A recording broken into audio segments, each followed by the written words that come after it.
Ang aklat ni Ruth, unang kabanata. Si Elimelech at ang kanyang sambahayan sa Moab. Nang ang Israel ay pinamumunuan ng mga hukom, nagkaroon ng tagutom sa buong bayan. Kaya't may isang lalaking taga Bethlehem, Huda na sandali munang nanirahan sa Moab, kasama ang kanyang asawa at 2 anak na lalaki. Ito'y si Elimelech at si Noemi na kanyang asawa. Ang anak nila ay sina Mahalon at Kilion. Sila'y taal na Efrateo o taga Bethlehem, Huda, ngunit nakipamayan muna sa Moab. Namatay si Elimelech at naiwan si Noemi. Ang 2 nilang anak ay nakapangasawa ng mga Moabita, sina Orpa at Ruth. Pagkalipas ng mga 10 taon, namatay naman sina Mahalon at Kilion. Kaya't si Noemi ay naiwang ulila sa asawa at mga anak. Nagbalik sa Bethlehem si Noemi at si Ruth. Nabalitaan ni Noemi na ang kanyang bayan ay pinagkalooban ng Diyos ng mabuting ani, kaya't humanda sila ng kanyang mga manugang upang umalis sa Moab. Naglakbay nga silang pabalik sa Huda. Ngunit sa daay kinausap niya ang mga ito. Magbalik na kayo sa dati ninyong tahanan at pumisan sa inyong mga magulang. Kung paano kayo naging mabuti sa mga yumao at sa akin, sana'y maging mabuti rin sa inyo si Yahweh. Itulot nawa ni Yahweh na kayo'y makapag-asawang muli at magkaroon ng panibagong tahanan. At sila'y hinagka ni Noemi bilang pamamaalam. Ngunit napaiyak ang mga manugang. At sinabi sa matanda, "Hindi namin kayo iiwan, sasama kami sa inyo. Mga anak, huwag na kayong sumama sa akin. Bumalik na kayo sa inyong mga magulang." Tugon ni Noemi, "Hindi na ako makakaanak pa upang inyong mapangasawa. Umuwi na kayo, matanda na ako para mag-asawa uli. Kahit na umaasa akong makapag-aasawa uli o kahit pa ngayong gabi ako mag-asawa at manganak, maghihintay ba ninyo silang lumaki? Alam ninyong ito'y hindi mangyayari, kaya mag-asawa na kayo ng iba. Pinagmalupitan ako ni Yahweh, at hindi ko ibig na maparamay kayo sa aking kasawian." Nagkaiyakan silang muli. Pagkaraay, hinagka ni Orpa ang kanyang biyanan, at tuluyang bumalik sa kanyang bayan. Ngunit nagpaiwan si Ruth. Sinabi ni Noemi kay Ruth, "Ang bilas mo'y nagbalik na sa kanyang bayan at sa kanyang mga Diyos. Umuwi ka na rin." Tumugon si Ruth, "Huwag na ninyong hilinging iiwan ko kayo. Hayaan na ninyo akong sumama sa inyo. Saan man kayo pumaroon, doon ako paroroon. Kung saan kayo tumira, doon din ako titira. Ang inyong bayan ang magiging aking bayan. Ang inyong Diyos ang aking magiging Diyos. Kung saan kayo mamamatay, doon ako mamamatay. Doon ako malilibing. Gawaran ako ni Yahweh ng pinakamabigat na hatol kung tulatan kung magkalayo tayo, maliban na lamang kung paglayuin tayo ng kamatayan." Nang matiyak ni Noemi na matatag ang pasya ni Ruth na sumama sa kanya, di na siya tumutol. Nagpatuloy sila sa paglalakbay. Pagdating nila sa Bethlehem, nagulat ang lahat. "Hindi ba si Noemi ito?" tanong ng mga kabaihan. "Huwag na ninyo akong tawaging Noemi, ang babaeng mapalad," tugon niya. "Tawagin ninyo akong Mara, ang babaeng sawimpalad, sapagkat ako'y pinagmalupitan ng makapangyarihang Diyos. Nakaririwasa kami ni Elimelech na lumisan dito, ngunit ibinalik ako ni Yahweh na walang taglay na anuman. Huwag na ninyo akong tawaging mapalad, pagkat ako'y binigyan ni Yahweh ng matinding kasawian sa buhay." Iyan ang nangyari, kaya mula sa Moab ay nagbalik si Noemi kasama si Ruth, ang manugang niyang Moabita. Nang dumating sila sa Bethlehem, ay sinimulan ang anihin ang sebada. Ikalawang kabanata. Si Ruth sa bukid ni Booz. Si Elimelech, ang nasirang asawa ni Noemi, ay may isang kamag-anak na ang pangalay Booz. Mayaman ito at makapangyarihan. Isang araw, sinabi ni Ruth kay Noemi, "Pupunta po ako sa bukid at mamumulot ng mga uhay na naiiwan ng mga gumagapas. Doon ako sa may likuran ng sino mang papayag." Sumagot si Noemi, "Ikaw ang bahala, anak." Kaya't si Ruth ay nagtungo sa bukid at namulot ng mga uhay, kasunod ng mga gumagapas. Ang napuntahan niya ay bukid ni Booz. Sa darating naman si Booz mula sa Bethlehem, "Sumainyo si Yahweh," ang bati niya sa mga gumagapas. "Pagpalain naman kayo ni Yahweh," tugon nila. Pagkatanaw kay Ruth, itinanong ni Booz sa katiwala, "Sino ang babaeng iyon?" "Siya po ang Moabitang kasama ni Noemi na umuwi rito mula sa Moab," sagot ng katiwala. "Nakiusap po siyang makapamulot ng nalalaglag na mga uhay. Pinayagan ko naman, kaya't maaga-aga pa ay naririto na siya." Katitigil lamang niya para magpahinga sandali. Nilapitan ni Booz si Ruth at kinausap, "Anak, huwag ka nang pupunta sa ibang bukid. Dito ka na lamang mamulot kasama ng aking mga manggagawang babae. Tingnan mo kung saan sila gumagapas at sumunod ka. Sinabi ko na sa mga tauhan ko na huwag kang babawalan." Yumukod si Ruth bilang pagbibigay galang at ang wika, "Napakabuti niyo sa akin, gayong ako'y dayuhan lamang."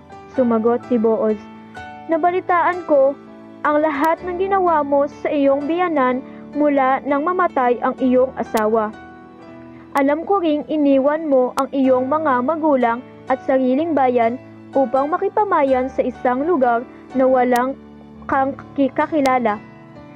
Pagpalain ka nawa ng Panginoong Diyos ng Israel, yamang sa Kanya ka dumulog at napakalinga." Sumagot si Ruth, "Napakabait ninyo sa akin. Pinalakas ninyo ang aking loob sa inyong sinabi. Ako po ay isang hamak na alipin at di man lamang marapat ibilang na isa sa mga manggagawa ninyo." Nang dumating ang oras ng pagkain, tinawag ni Booz si Ruth, "Halika rito. Umabot ka ng tinapay at kumain kang mabuti." Kaya't nakiupo na siya sa mga manggagawa at inabutan ni Booz ng binusang sebada. Kumain naman si Ruth hanggang sa mabusog. May natira pa sa pagkaing ibinigay sa kanya. Nang ipagpatuloy niya ang pamumulot, pinagbilinan ni Booz ang mga manggagawa, "Hayaan ninyo siyang mamulot kahit sa tabi ng mga binigkis. Huwag ninyo siyang babawalan. Maglaglag kayo ng mga uhay mula sa binigkis para may mapulot siya." Si Ruth ay namulot hanggang gabi at giniik niya pagkatapos ang kanyang napulot. Halos kalahating kaban ang nakuha niya. Umuwi si Ruth at ipinakita sa kanyang biyanan ang natipong sebada at ibinigay pa niya sa matanda ang lumabis niyang pagkain. "Saang bukid ka ba namulot ngayon?" tanong ni Noemi. "Pagpalain nawa ng Diyos ang taong nagmagandang loob sa iyo." At isinalaysay ni Ruth ang nangyari sa kanya sa bukid ni Booz. Ang wika ni Noemi, "Pasaganain nawa siya ni Yahweh na hindi nakalilimot sa kanyang pangako, maging sa buhay at maging sa patay."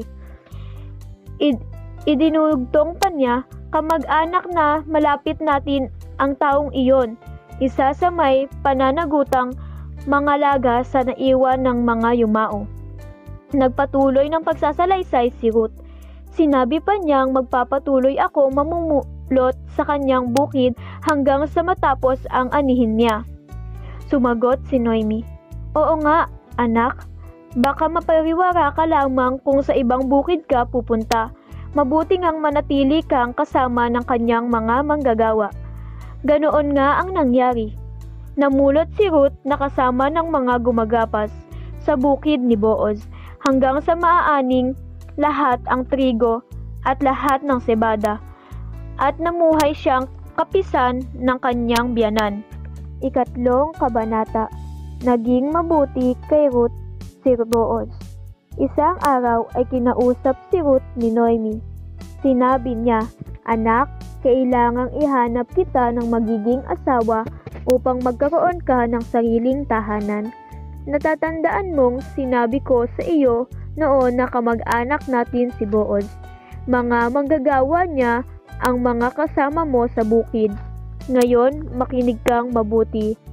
Magpapagiik siya ng sebada mamayang gabi. Kaya't maligo ka, magpabango ka, at magbihis ng pinakamainam mong damit. Pagkatapos, magtungo ka sa giikan. Ngunit huwag mong ipamalay na naroon ka hanggang sa makakain at makainom si Booz. Tingnan mo kung saan siya matutulog. Lumapit ka, iangat mo ang takip ng kanyang paa at mahiga ka sa may paanan niya. Sasabihin niya sa iyo ang nararapat mong gawin." Tumugon si Ruth, "Gagawin ko pong lahat ang inyong sinabi." Nagpunta na nga si Ruth sa giikan upang isagawa ang lahat ng sinabi ng kanyang biyanan. Matapos kumain at uminom ay naging masaya si Booz. Maya-maya'y nahiga siya at natulog sa tabi ng bunton ng sebada. Marahang lumapit si Ruth, iniangat ang takip ng paa ni Booz at nahiga sa paanan nito. Nang maghahating gabi, nagising si Booz. Nagulat siya nang may makitang may babae nakahiga sa paanan niya. "Sino ka?" tanong niya. "Si Ruth po ang inyong alipin," tugon ng babae. "Isa kayong kamag-anak na malapit, kaya marapat na ako'y kalingain ninyo't pakasalan ayon sa inyong kaugalian. Pagpalain ka ni Yahweh," ani Booz. "Higit na kagandahang loob sa aming angkan ang ginawa mong ito kaysa ginawa mo sa iyong biyanan. Hindi ka humabol sa isang lalaking bata pa na maaaring mayaman o mahirap. Ipanatag mo ang iyong loob na lalaman ng buong bayan ang inyong katapatan. Gagawin ko ang lahat ng aking sinabi mo.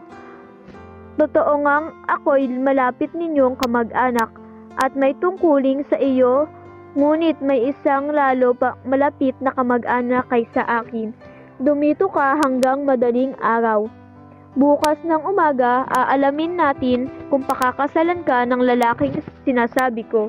Kung hindi, ipinangangako ko sa buhay na Diyos na gagampanan ko ang tungkuling ito. Hala, matulog ka na." Kaya't natulog si Ruth sa may paanan ni Booz hanggang sa mag-umaga. Ngunit nagbangon siya bago lumiwanag, sapagkat sinabi ni Booz na walang dapat makaalam na nagpunta siya sa giikan. Nang paalis na si Ruth, sinabi ni Booz, "Iladlad mo ang iyong balabal." At ito'y nilagyan ni Booz ng mahigit na kalahating kabang sebada. Iniatang niya ito kay Ruth at tuluyan na itong umuwi. Nang makita siya ng kanyang biyanan, ay tinanong siya, "Kamusta ang lakad mo, anak?" At sinabi ni Ruth ang nangyari. Binigyan pa niya ako ng sebada, sapagkat hindi raw po ako dapat umuwing walang dala, dugtong pa niya. Sinabi ni Noemi, "Maghintay ka, anak, hanggang sa malaman mo kung ano ang kalalabasan ng bagay na ito."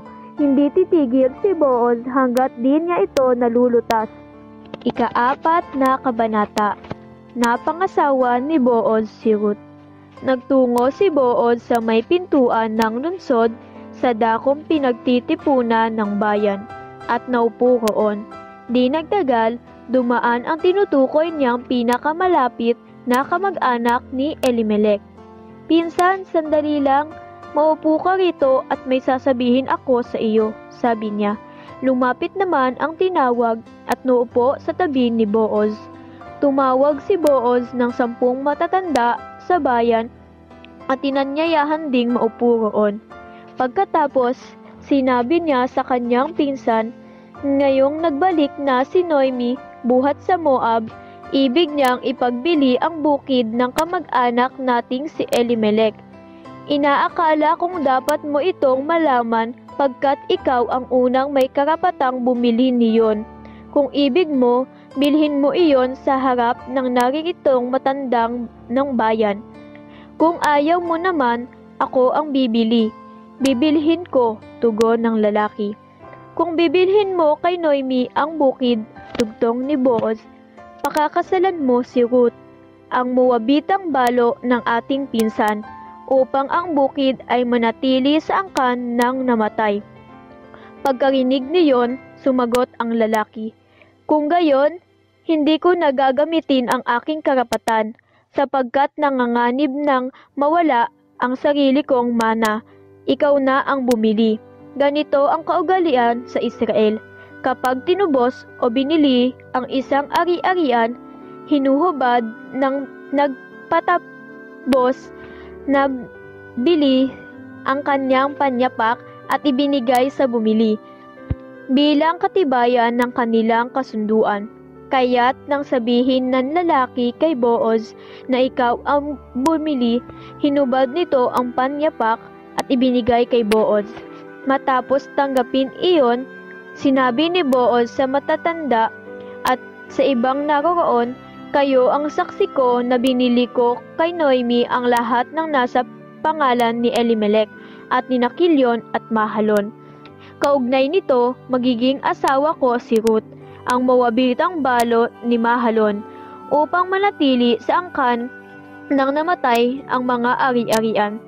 Sa pamamagitan nito'y mananatiling buhay ang kanyang pangalan sa hanay ng kanyang kamag-anakan at sa kanyang bayan. Inuulit ko, saksi ko sa bagay na ito.